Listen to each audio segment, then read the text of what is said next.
బాలాపూర్ గణనాథుని లడ్డు వేలం అనేది స్టార్ట్ అవుతుంది. ఇదిగో ఈ బొడ్రాయి దగ్గరే ఇప్పుడు లడ్డు వేలం అనేది స్టార్ట్ కాబోతుంది.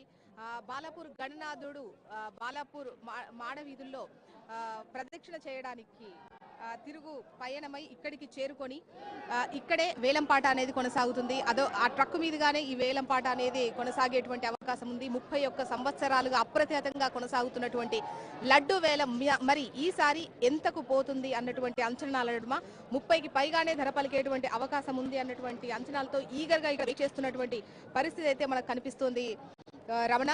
అయితే మీరు చూడొచ్చు పెద్ద ఎత్తున ఇక్కడికి బొడ్రాయి దగ్గరికి తరలి వచ్చారు. ఆ వేలం పాటను అంటే కనువిందు దృశ్యాన్ని చూసేందుకు పెద్ద ఎత్తున ఇక్కడికి తరలి వచ్చినటువంటి క్రమం అయితే ఇక్కడికి ఉంది. మరి కాసేపట్లో గణనాథుడు ఇక్కడికి చేరుకుంటారు. 9:30 ఈ వేలం పాట అనేది మొదలవుతుంది. ఆల్రెడీ ఎవరైతే వేలం పాటలో పాల్గొనాలి అనుకుంటున్నారో వాళ్ళందరూ కూడా పేర్లు నమోదు చేస్తున్నారు. గతానికంటే భిన్నంగా ఈసారి గనక మనం చూసినట్లయితే స్థానికేతరులు మాత్రమే డబ్బులు డిపాజిట్ చేయాల్సిన పరిస్థితి ఉండే, కానీ ఈసారి రూల్ మార్చారు. బాలాపూర్ వాస్తవ్యులైనా బయట వాళ్ళైనా ఎవరైనా కూడా గణనాథుని లడ్డు వేలంలో పాల్గొనాలి అంటే అందరూ డిపాజిట్ చేసి తీరాల్సిందే. గతంలో 27 లక్షలకు అంటే లాస్ట్ ఇయర్ 2023లో దాసరి దయానంద్ 27 లక్షలకు ఈ లడ్డూను వేలం ద్వారా దక్కించుకున్నారు. అయితే ఈ 27 లక్షలను డిపాజిట్ చేయాలి. ఎవరైతే దక్కించుకుంటారో మిగతా ఆ అమౌంట్ ను అంటే 30 లక్షల వరకు వెళ్లే అవకాశం ఉంది అంటున్నారు. ఆ మిగిలినటువంటి అమౌంట్ ని 2-3 రోజుల్లో ఇవ్వాల్సినటువంటి అవసరం ఉంటుంది.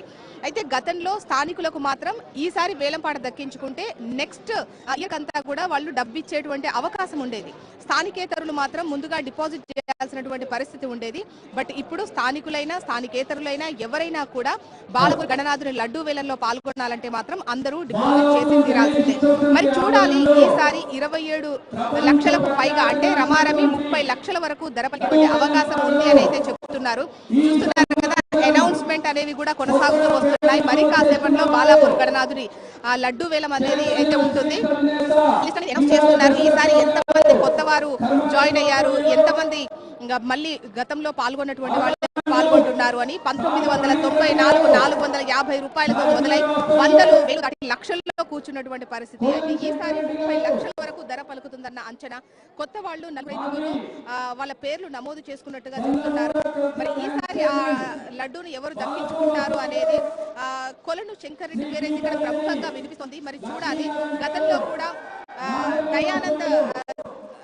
దాసరి దయానంద్ లడ్డును దక్కించుకుంటారు అని చెప్పేసి పెద్ద ఎత్తున ప్రచారం జరిగింది. అదేవిధంగా ఆయన ఎట్టి పరిస్థితుల్లో దక్కించుకోవాలన్నటువంటి కోరికతోనే వచ్చారు. ఈసారి కులశంకర్ పేరు అలా వినిపిస్తోంది. మరి చూడాలి ఈసారి ఎవరు దక్కించుకుంటారు అనేది. మరి కాసేపట్లో 9:30 ఈ లడ్డు వేలం అనేది ప్రారంభమవుతుంది. అయితే ఇప్పటికే డిపాజిట్ చేసిన వాళ్ళందరూ కూడా లడ్డు వేలానికి అక్కడ ఉత్సాహంగా ఉన్నారు. ఖచ్చితంగా ఈసారి మాకు దక్కుతుంది అని చెప్పేసి. అదే విధంగా మనం ఉదయం నుంచి కూడా మాట్లాడుతూ ఉన్నాము. గతంలో ఈ 30 ఏళ్లుగా గనక చూసుకున్నట్లయితే ఒక 2020 సంవత్సరం మినహా మిగతా అన్ని సంవత్సరాలు కూడా వేలంపాట అనేది కొనసాగుతూ వచ్చింది. 2020లో కరోనా ప్రభావం వల్ల ఆ రోజు వేలంపాట అనేది నిర్వహించలేదు. డైరెక్ట్ గా ఆ రోజు సీఎం గా ఉన్నటువంటి కేసీఆర్ కు ఆ లడ్డూను అందజేయడం జరిగింది. ఇప్పుడు 30 సంవత్సరాలుగా గనక చూసుకున్నట్లయితే 30 లక్షల వరకు ధర పలికేటువంటి అంచనాలు అయితే ఉన్నటువంటి క్రమం అయితే ఇక్కడ కనిపిస్తోంది. అయితే మనం ఎవరైతే గతంలో లడ్డూను దక్కించుకున్నటువంటి వాళ్ళతో మాట్లాడినప్పుడు ఈ లడ్డు దక్కించుకుంటే వచ్చేటువంటి పుణ్యంతో పాటు ఆ లడ్డు దక్కించుకోగా వీళ్ళు ఏదైతే డబ్బులు ఇస్తారో ఆ అమౌంట్ కట్టి లడ్డూను దక్కించుకుంటారో ఆ అమౌంట్ కూడా బాలాపూర్ గ్రామానికి సంబంధించి అభివృద్ధి కార్యక్రమాలు మంచి కార్యక్రమాలు చేయడం వల్ల ఆ విధంగా కూడా మాకు పుణ్యం వస్తుంది అని చెప్పేసి వాళ్ళ నమ్మకం.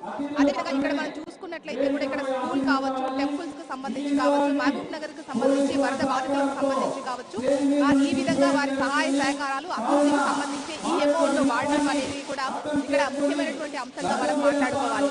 అదేవిధంగా గతంలో ఎవరైతే ముఖ్యంగా పంట పొలాలు ఉన్నటువంటి వాళ్ళు ఈ లడ్డు ప్రసాదాన్ని కొద్దిగా వితరణ చేసి వెదజల్లుతూ భగవంతుని ప్రార్థిస్తూ కాలం కావాలి అని చెప్పేసి మొక్కినటువంటి పరిస్థితి ఉంటుంది. రియల్ ఎస్టేట్ కి సంబంధించి కావచ్చు, ఇండస్ట్రియల్ కి సంబంధించి కావచ్చు. అయితే ఇక్కడ లేనటువంటి వాళ్ళు కేవలం అంటే స్థానికేతరులు అంటే రాష్ట్రానికి సంబంధించి కాదు, పక్క రాష్ట్రానికి సంబంధించే కాదు, విదేశాల్లో ఉన్నటువంటి వాళ్ళు కూడా ఎన్ఆర్ఐస్ కూడా వాళ్ళ పేర్లు నమోదు చేసుకొని ఈ లడ్డూ వేలంలో పాల్గొంటూ ఉంటారు. వాళ్ళ బంధువుల ద్వారా కానీ ఇతరుల ద్వారా కానీ ఇక్కడ డబ్బు డిపాజిట్ చేసి వేలంలో పాల్గొంటూ వస్తున్నటువంటి ఆనవాయితీ కేవలం ఇక్కడ తెలంగాణ నుంచే కాదు, ఈవెన్ పశ్చిమ గోదావరి నుంచి కూడా వేలంలో పాల్గొన్నటువంటి వాళ్ళు ఉన్నారు. అయితే 15 సంవత్సరాలుగా ముఖ్యంగా ఉమా మహేశ్వరరావు గారు హనీకి సంబంధించి హనీ ఫుడ్స్ కి సంబంధించినటువంటి వాళ్లే లడ్డు ప్రసాదాన్ని అందజేస్తున్నారు. ఆయనతో మాట్లాడినప్పుడు కూడా ముఖ్యంగా 15 సంవత్సరాలుగా అప్రతిఘాతంగా కొనసాగడం, ముఖ్యంగా చెప్పాలంటే ఇది బాలాపూర్ గణనాథుని మహిమ, ఆయన చెయ్యడం వల్లే ఇదంతా జరుగుతోంది. ఎన్నో చోట్ల లడ్డూ వేలాలు ఉన్నప్పటికీ బాలాపూర్ లడ్డూ వేలం అనేది ప్రత్యేకం. బాలాపూర్ గ్రామానికే ఈ లడ్డూ వేలం అనేది ప్రత్యేకత తెచ్చింది. బాలాపూర్ అనగానే గణనాథుడు, లడ్డూ వేలం అన్నటువంటి అంశాలే ప్రతి ఒక్కరికి గుర్తొచ్చేటువంటి పరిస్థితి అయితే ఉంటుంది. మరి కాసేపట్లో బాలాపూర్ గణనాథుని లడ్డూ వేలం అయితే స్టార్ట్ అవుతుంది. మరి ఈసారి ఎంత 450తో మొదలైనటువంటి లడ్డూ వేలం ఇప్పుడు ఎంత ఏ మార్కును టచ్ చేయబోతుంది అన్నటువంటి అంచనాలతో అయితే ఎక్స్పెక్టేషన్స్ అయితే ఇక్కడ ఎదురు చూస్తున్నారు.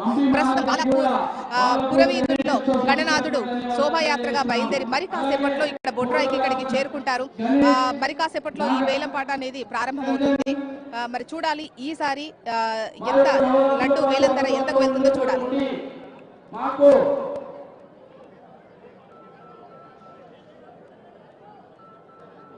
ఫోటోగ్రఫీ నిర్వహించి మాకు సహకరించినటువంటి గణేష్, నిరంజన్, అలాగే అమ్మి మహారాజ్ వీరి కూడా బాలాపూర్ గణేష్ ఉత్సవ సమితి తరఫున ధన్యవాదాలు తెలియజేస్తున్నా. అలాగే నవరాత్రులతో పాటు నిమజ్జనోత్సవంలో కూడా మాకు దగ్గర నుండి ప్రతి ఒక్క పని నిర్వహించినటువంటి నారాయణ మరియు వాళ్ళ బృందానికి